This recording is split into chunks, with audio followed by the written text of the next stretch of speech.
రాష్ట్ర వ్యాప్తంగా కూడా రాష్ట్ర ప్రభుత్వం ఫీవర్ సర్వే నిర్వహిస్తున్న సందర్భంలో రాష్ట్రంలో ఉన్నటువంటి అన్ని మున్సిపాలిటీల్లో మనం కౌన్సిలర్లు కానీ కార్పొరేటర్లు కానీ మేయర్లు కానీ చైర్మన్లు కానీ ఫీవర్ సర్వే గురించి అడిగి తెలుసుకుంటున్నాం. అలాగనే మరి చూసినట్టయితే కమిషనర్స్ కూడా ఎలా ఉంది రాష్ట్రంలో మరి ప్రభుత్వము నిర్వహిస్తున్నటువంటి ఫీవర్ సర్వే కానీ వ్యాక్సినేషన్లు కానీ మనం అడిగి తెలుసుకోవడం జరుగుతుంది. ప్రజలలోకి ఎలా వెళ్తున్నారు ప్రజాప్రతినిధులు వాళ్ళ మాటలతో తెలుసుకోవాలి. ప్రస్తుతం మనం మేడ్చల్ నియోజకవర్గంలోని ఫిర్జాదిగూడ మున్సిపాలిటీలో ఉన్నటువంటి 3వ డివిజన్ కార్పొరేటర్ బయటింటి శారదా ఈశ్వరెడ్డి గారు ప్రస్తుతం మాట్లాడుతున్నారు. వారిని అడిగి వారి యొక్క డివిజన్లో మొదటి కరోనా సమయంలో ఎలాంటి సహాయ సహకారాలు అందించారో వారిని అడిగి తెలుసుకున్నాం. నమస్తే సార్. నమస్తే.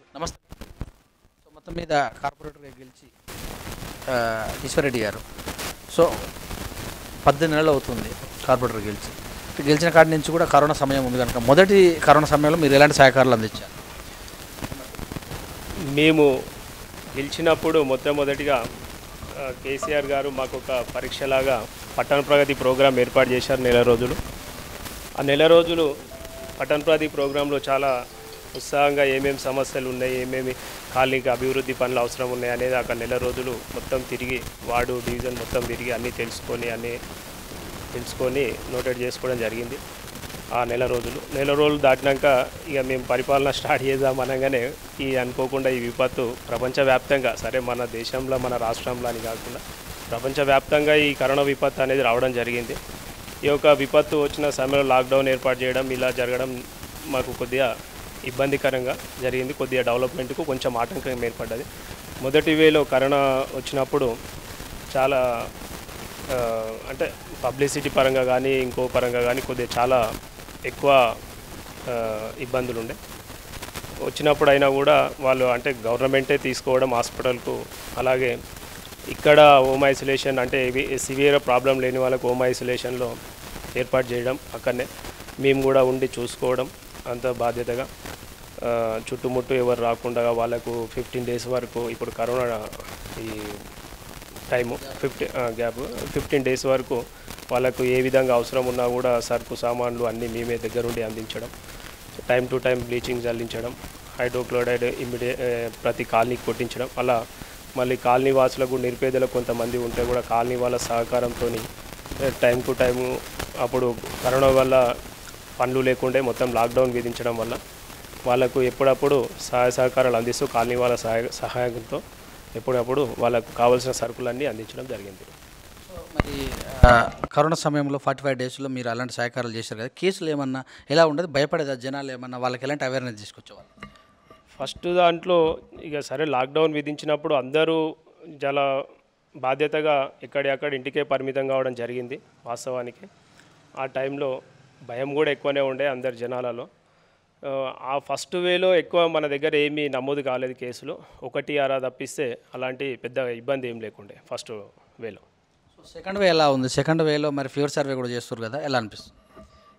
ఈ ఫస్ట్ వే అయిపోయి లాక్డౌన్ ఎత్తేసినాక ఈ సెకండ్ వే అనేది ఎవరు ఊహించని పరిణామం. అది అయిపోయింది అనుకున్న మహమ్మారి మళ్ళీ విజృంభణ జరిగింది. ఈ సెకండ్ వేలో చాలా ఇంకా మొదటిసారి కంటే కూడా చాలా ఇబ్బందులు ఎదుర్కొన్నాం. కొన్ని డెత్ కేసులు కూడా జరిగినాయి మా దగ్గర. అంటే ఎక్కువ మటుకు ఓల్డ్ ఏజ్ వాళ్ళే చనిపోవడం జరిగింది. అందులో ఒకరిద్దరు యంగర్స్ కూడా చనిపోయారు. అది జరిగింది. చనిపోవడం కూడా జరిగింది అంటారు. అంటే ఇప్పుడు చూసినట్టయితే ఈ యొక్క ఫీవర్ సర్వే నిర్వహించింది కదా ప్రభుత్వం, ఎలా చేశారు? ఈ ఫీవర్ సర్వే పెట్టడం నిజంగా కేసీఆర్ గారికి ధన్యవాదాలు తెలుపుకుంటున్నాము. ఇంటింటికి ఫీవర్ సర్వే పెట్టడం వల్ల చాలా ప్రజలలో కూడా కొద్దిగా భయం తగ్గి వాళ్ళు జాగ్రత్తగా ఉండడం జరిగింది. ఇంటింటికి వెళ్ళి ఫీవర్ సర్వే చేసి ఎవరికైనా ఫీవర్ ఉన్నా సిమ్టమ్స్ ఉన్నా కూడా వాళ్ళకు కేసీఆర్ కిట్లు పంచి ఏమైనా సివియర్ ప్రాబ్లం ఉంటే మా ఫిర్జాదిగూడలోనే కరోనా ఐసోలేషన్ సెంటర్ ఒకటి ఏర్పాటు చేయడం జరిగింది. సివియర్ ప్రాబ్లం ఉంటే అక్కడికి షిఫ్ట్ చేయడం జరిగింది. సో మల్లారెడ్డి గారు కూడా సొంతంగా కరోనా కేర్ సెంటర్ కూడా పెట్టారు కదా, అక్కడికి ఏమైనా పంపించారు?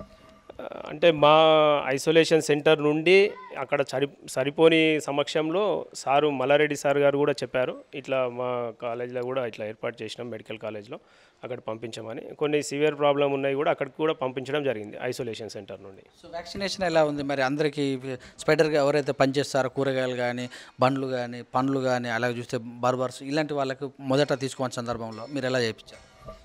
ఇంకొకటి మేము చెప్పాలండి, కరోనా సెకండ్ వేవ్ టైంలో చాలా ఇబ్బందికర పరిస్థితులలో మా టెస్టులకు కూడా కొంచెం ఇబ్బంది ఏర్పడ్డది కొద్దిగా. అయితే మేము పర్సనల్గా టెస్టులకు ఒక డాక్టర్ని ఏర్పాటు చేసుకొని ఇంటింటికి టెస్టులు చేయించడం జరిగింది. ఇంటింటికి ఎవరు అంటే నా డివిజన్ మటుకు నా సొంతంగా ఇంటింటికి ఎవరు కాల్ చేస్తే వాళ్ళ ఇంటికి పంపించి సిమ్టమ్స్ ఏమున్నా కూడా టెస్టు ఇంటికి వెళ్ళి చేయించడం జరిగింది. అదా ఒక 1.5 month అట్లా చేయించాం సివియర్ ప్రాబ్లం ఉన్నప్పుడు. తర్వాత మళ్ళీ పిర్జాదిగూడెంలో కొద్దిగా రిలీఫ్ కాగానే మళ్ళీ అక్కడ యథావిధిగా మళ్ళీ పిర్జాదిగూడ ఐసోలేషన్ సెంటర్నే పంపించడం జరిగింది అక్కడికి. వ్యాక్సినేషన్ వచ్చేసి ఈ కేసీఆర్ ఏదైతే సూపర్ స్ప్రెడర్స్కి అది పెట్టాడో వాళ్ళకి ప్రతి ఒక్కరికి ఖచ్చితంగా ఒక్కరికి మిస్ కాకుండా ఒకరికి ఎక్కువైనా పర్లేదు అన్నట్టుగా చాలా మటుకు అయితే మ్యాక్సిమం 100% మేము క్లియర్గా వ్యాక్సినేషన్ వేయించడం జరిగింది. సో ఇలా డెవలప్మెంట్ ఎలా ఉంది మేడం మీ వార్డులో, మీ డివిజన్? మా డివిజన్లో డెవలప్మెంట్ బాగానే ఉంది. ఇప్పటి వరకు 3 కోట్ల బడ్జెట్ వేయడం జరిగింది. అంటే కొన్ని మాది సాయేశ్వర్య కాలనీ కొంచెం పెద్దగా ఉంటుంది, డెవలప్మెంట్కి ఇంకా కావాలి. కొన్ని అసలు డ్రైనేజ్ లేని వ్యవస్థ కూడా ఉంది సత్యనారాయణ అక్కడక్కడ ఇప్పుడు బడ్జెట్లో పెట్టడం జరిగింది. మా మేయర్ గారి సహకారంతో, మంత్రి మల్లారెడ్డి సహకారంతో అభివృద్ధి పనులు మా వార్డులో బాగానే జరుగుతున్నాయి. వర్షాకాలం కూడా రాబోతుంది కనుక ఈ డిసీజ్ రాకుండా శుభ్రత కోసం ఎలా ప్లాన్ చేస్తారు? మా స్టాఫ్ పిర్జాదిగూడ మున్సిపల్ మా వార్డు స్టాఫ్ మాత్రం ఎప్పుడు అలర్ట్గా ఉండి బ్లీచింగ్ పౌడర్ చల్లడం, అన్నీ క్లీన్ చేయటం, మా వార్డ్ ఆఫీసర్ అయినా కానీ స్వీపర్స్ అయినా కానీ అలర్ట్గా ఉండి జాగ్రత్తలు తీసుకుంటున్నారు. పథకాలు ఎలా తీసుకెళ్తున్నారు? ఇంత పాండమిక్ సీజన్లో కూడా కేసీఆర్ ఖచ్చితంగా పథకాలు ప్రజలకు తీసుకెళ్ళాలని, కళ్యాణ లక్ష్మి కానీ, షాదీ ముబారక్ కానీ, సీఎం రిలీఫ్ ఫండ్ కూడా ఇది ఖచ్చితంగా ప్రభుత్వం అందరికీ ఎంత ఇబ్బంది అయినా సరే డెవలప్మెంట్ పథకాలు 2 కళ్ళు అని చెప్పుకుంటూ వస్తుంది కదా. మేమైతే చెప్తున్నాం, మా వార్డులో అయితే ఎవరు అట్లా కళ్యాణ లక్ష్మి చేసుకున్న వాళ్ళు సీఎం రిలీఫ్ ఫండ్ కోసం ఎవరు అప్లై చేయలేదు. చేసిన వాళ్ళకి మాత్రం కంపల్సరీ ఇప్పిస్తారు, దగ్గరుండి కంపల్సరీ వాళ్ళకి సహాయక సహకారాలు అందిస్తామండి. సో ఈ 18 నెలల్లో ప్రజలకు ఎలా ముందుకెళ్తున్నారు ప్రజల్లో? సో ఎలా ఉంది స్పందన?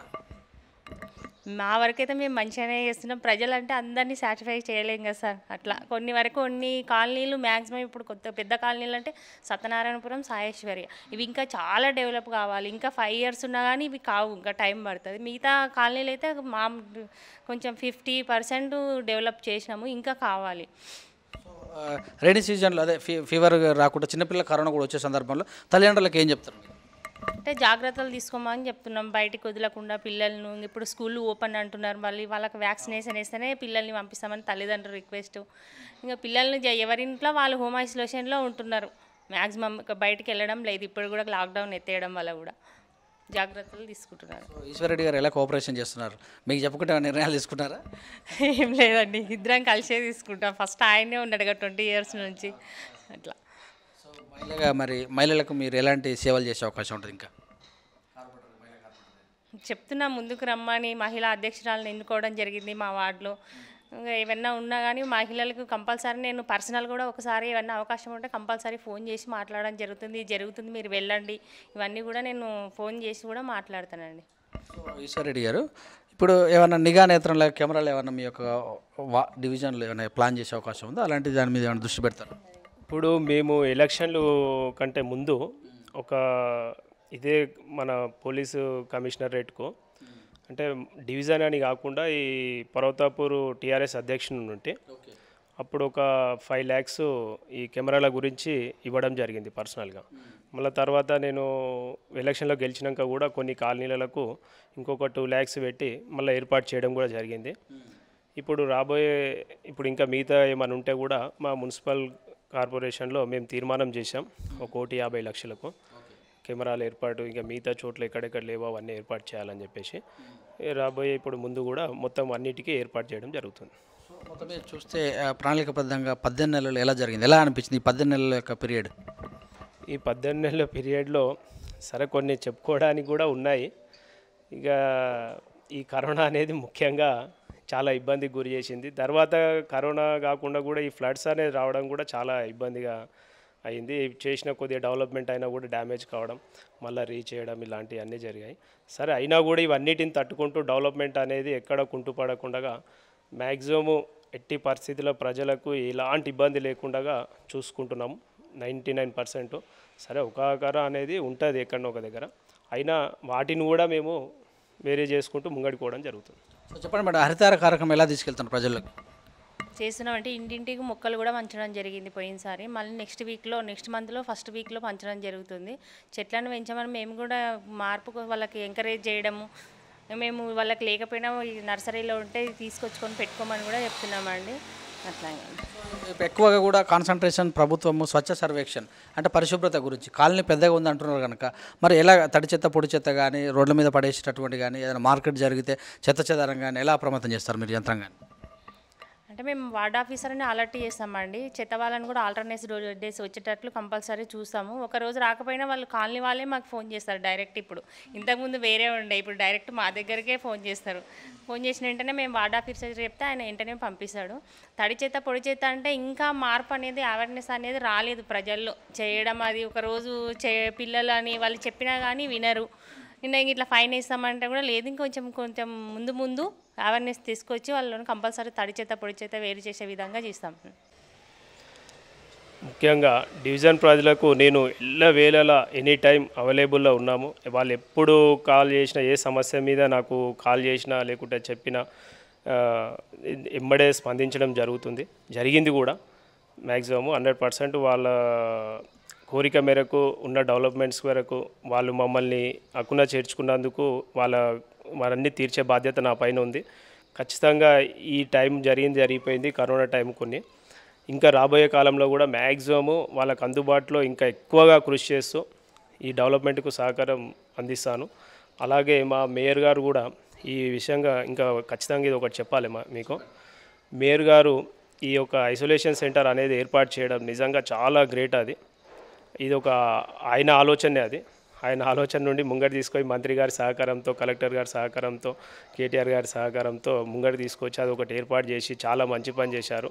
మా ఫిర్యాదిగూడెంలో ఈ కరోనా అంటే కొద్దిగా భయం లేకపోవడానికి, అంటే అందరు జాగ్రత్త ఉండడానికి కారణం ఒక ఐసోలేషన్ సెంటరే. మంచిగా సంతోషంగా ఉండడానికి కారణం ఎప్పటికప్పుడు ఆ ఐసోలేషన్ సెంటర్లో ఆయన ఎప్పుడప్పుడు పర్యవేక్షించడం, రోజు పని కట్టుకొని మరి దానికి ఒక టైం కేటాయించి రోజు పోయి అందరినీ కరోనా పేషెంట్లని కలుసుకోవడం చేయడం, వాళ్ళకు అంటే వాళ్ళకి భయం లేకుండా ఎంకరేజ్మెంట్ చేయడము. కరోనాకు ముఖ్యంగా భయమే, ఆ భయాన్నే తీసేస్తే సగం మనం వ్యాధి గెలిచినట్టే. అలాంటి సిచ్యువేషన్ మా మేయర్ గారు కల్పించింది ప్రతి ఒక్కరికి అక్కడ. నిజానికి చాలా హ్యాట్స్ ఆఫ్, ఆయనకు కృతజ్ఞతలు తెలియజేస్తున్నాము. అలా ఏమన్నా ఈ కరోనా వారియర్ అంటే ఎవరన్నా ఉన్నారు అని అంటే ఒక మేయర్ గారికి ఫస్ట్ నాకు తెలిసి రాష్ట్రంలో అవార్డు ఇవ్వచ్చు. మా మేయర్ గారికి చాలా సహకరించారు ఆ విషయంలో. అలాగే మంత్రి గారు కూడా ఎప్పటికప్పుడు చిన్న ఉన్నా కూడా మన డివిజన్లో ప్రోగ్రామ్ ఉన్నా కూడా ఎప్పుడప్పుడు స్పందించి ఇమీడియట్లీ రావడం చేయడం, ఏమన్నా ఉన్నా కూడా ఇమీడియట్లీ తెలుసుకొని దాన్ని సాల్వ్ చేయడం. మంత్రి గారు కూడా ఫోన్ చేసినా ఎమ్మడే స్పందిస్తారు మంత్రి గారు కూడా ఇమీడియట్లీ. వీళ్ళ సహాయ సహకారాలతో ఇంకా ముందు కూడా మేము డివిజన్ని నెంబర్ 1 స్థానంలో, ఫిర్యాదిగూడ కార్పొరేషన్లో నెంబర్ 1 స్థానంలో నిలబెట్టడానికి ప్రయత్నం చేస్తాం. Okay madam, thank you sir. Thank you madam. So ఇదండి మరి ఫిర్యాదిగూడ 3వ డివిజన్ కార్పొరేటర్ బయటింటి శారద మరి ఈశ్వరరెడ్డి గారు చెప్పినటువంటి విషయాలు. కరోనా సమయం పాండమిక్ సీజన్లో మరి వరదలు వచ్చినప్పటికీ కూడా మరి అందరికీ కూడా సహాయ సహకారాలు అందిస్తూ మరి ఫిర్యాదిగూడలో ఐసోలేషన్ సెంటర్ మరి మేయర్ గారు చక్కగా చొరవ తీసుకొని మరి ఇక్కడ పెట్టించడం అనేది చాలా సంతోషకరమైన విషయం. ఒకవేళ ఏదైనా అవార్డు కూడా ఇవ్వాలంటే ఆయన ఖచ్చితంగా ప్రదానం చేయాలి. అలాగే మల్లారెడ్డి గారి సహాయ సహకారాలతోటి ఈ 3 సంవత్సరాల్లో రాబోయే రోజుల్లో ప్రజలకు ఇచ్చినటువంటి హామీలను నెరవేరుస్తూ డెవలప్మెంట్ కోసం ముందుంటామని సీసీ కెమెరాలు కూడా కొన్ని పెట్టించాం. ఇంకా కూడా మరి రాబోయే రోజులలో అలాంటి నిఘా కూడా నేతలను ఏర్పాటు చేస్తామని తెలియజేశారు. చూస్తున్నాడు with cameraman శ్యామ్తో me Suresh Dandu, Peerzadiguda.